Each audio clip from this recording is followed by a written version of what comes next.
To sew a reinforcement seam, again, I'm going to pin the long side of my fabric sample together, making sure the edges are even. And then for reinforcement stitch, I'm going to change my settings again. So reinforcement stitches are meant to be extra strong. So my width is still 0, needle still centered. My length, however, is going to get much smaller. Reinforcement stitches is kept at about a 1 to 1.5 stitch length, so very, very small. And so since there will be more stitches, the seam should be stronger.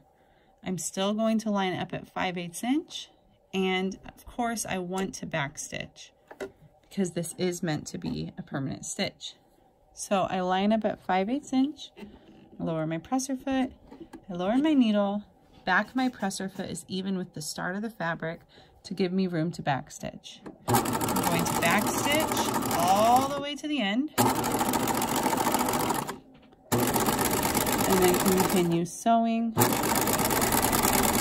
5/8 inch. Now you might see the tail of my thread got sewn down a bit, and this happens sometimes. Don't worry about that at all. We can trim it at the end. So I'm continuing to sew 5/8 inch all the way to the end. When I get to the end, I back stitch, needle up, presser foot up, pull the thread towards you, trim the threads nice and close to the fabric. You can trim this so it's not all looped as well. And then my last step is to press it open.